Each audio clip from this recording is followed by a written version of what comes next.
Hey everybody, welcome back to another comparison video. Today what we have in front of us here on the left hand side is the Asus Transformer Book T100, and on the right hand side we have the Acer Aspire Switch 10. Both of these devices are tablet notebook hybrids, which means that you can use these devices as tablets alone or connect them to the keyboards and use them as notebooks. Both devices are very comparable in terms of their specs and prices. They both run quad-core Baytrail Atom processors, they have 2 GB of RAM, and they both run a full version of Windows 8.1. In addition to that, both devices are priced at a very reasonable $379.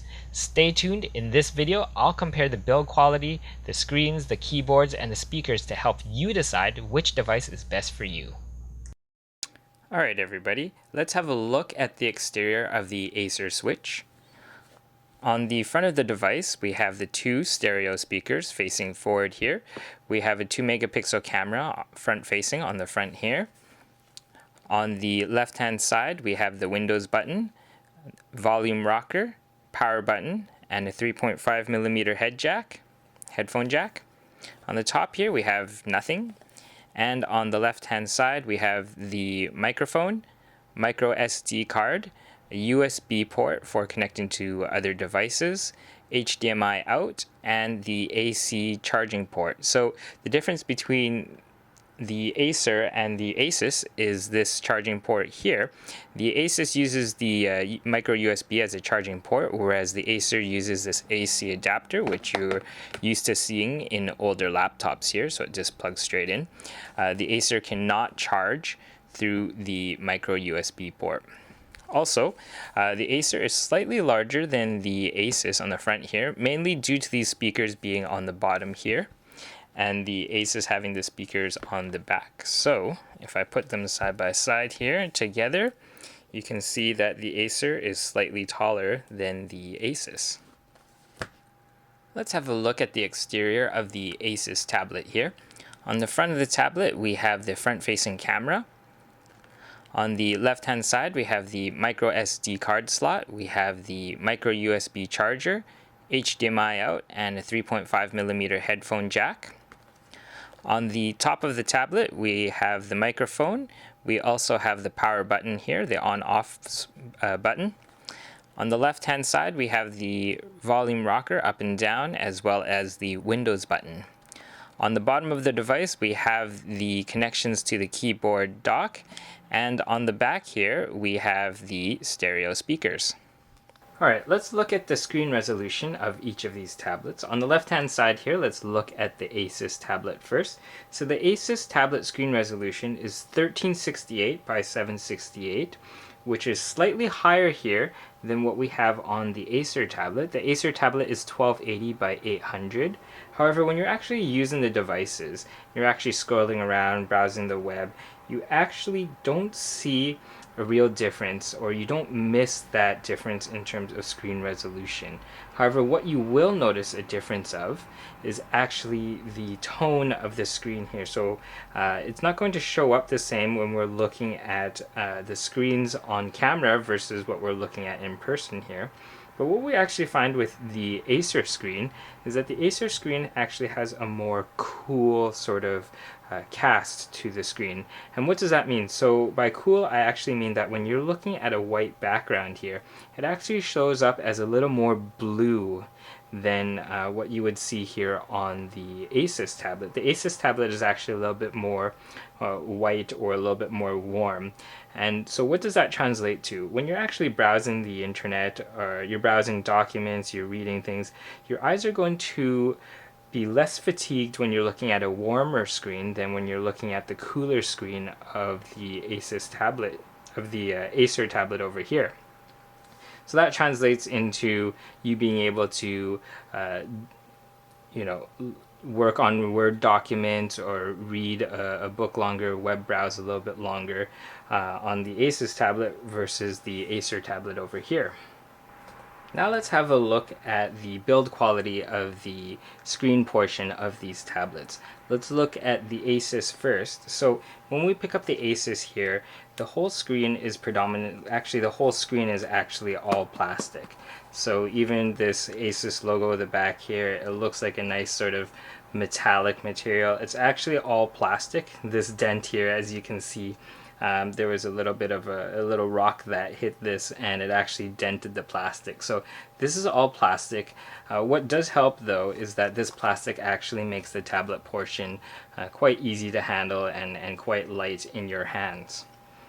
So if we look over here at the Acer now, the Acer actually has an aluminum sort of frame to it.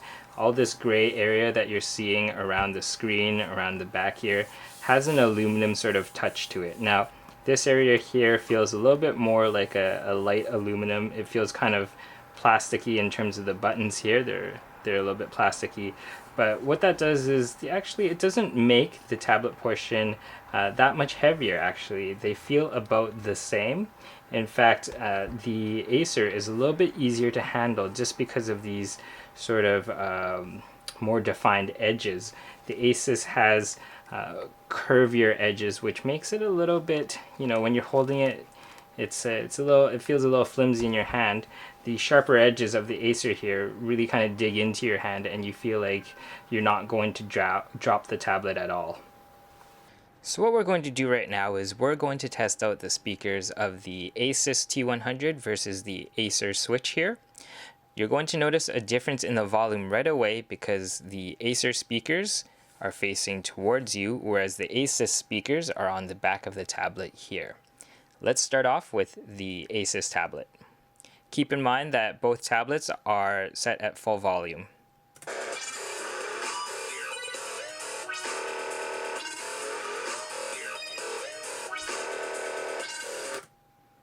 Okay, now let's test out the Acer tablet.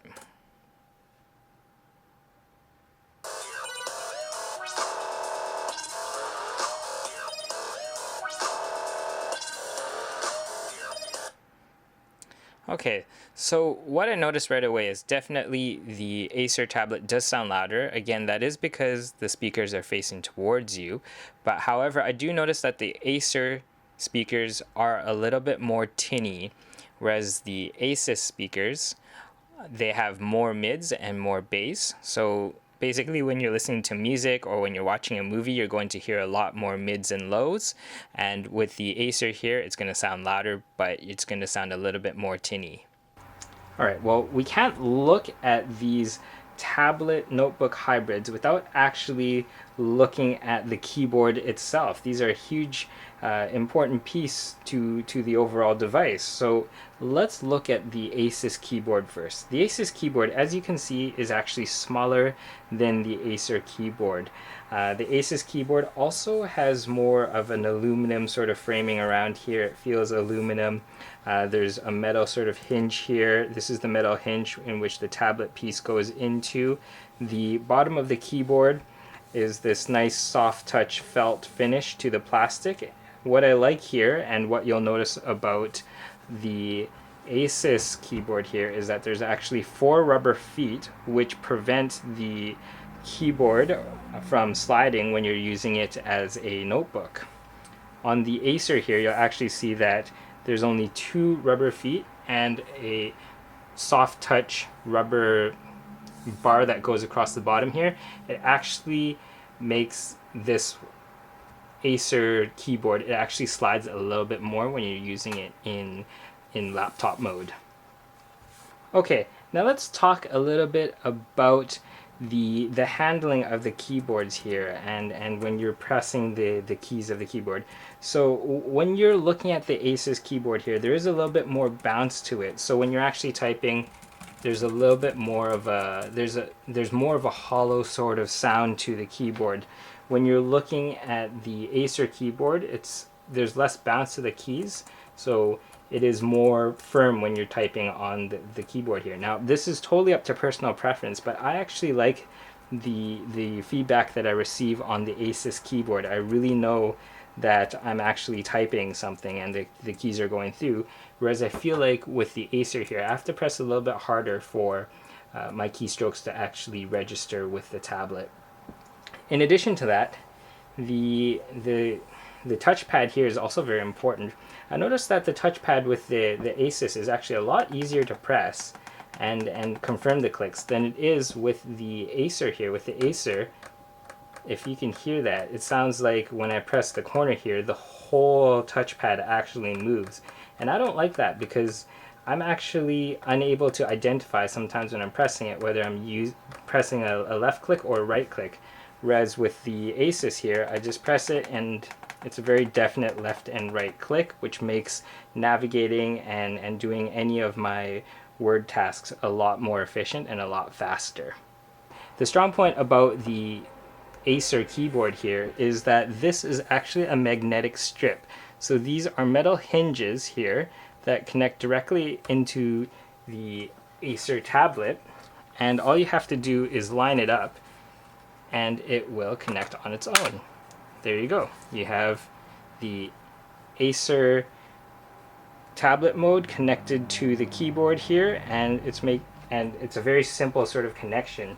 Whereas when you're looking at the Asus here, it's a little bit more of a challenge to get the tablet into the keyboard. You just have to align it.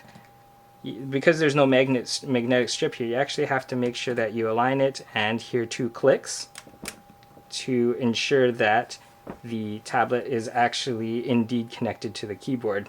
Another benefit of using the Asus keyboard over the Acer keyboard is that the Asus keyboard is actually angled towards the user, whereas the Acer keyboard is much more flat, so you actually have to reach your hands forward more, which is a little less comfortable than when you have the keyboard angled towards you. Your hands don't have to reach out as far when you're typing, and so I find the Asus keyboard much more comfortable to type on than the Acer keyboard here. So overall, which one is the better tablet?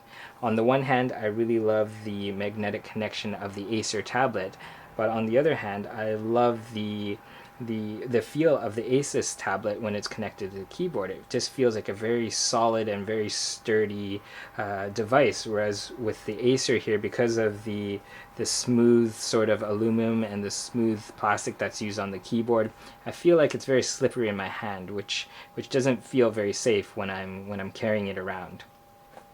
In addition to that, the other benefit of the Asus here is that it's charged by a micro USB cable, the same USB cables that you would use to charge an Android cell phone or a Windows cell phone.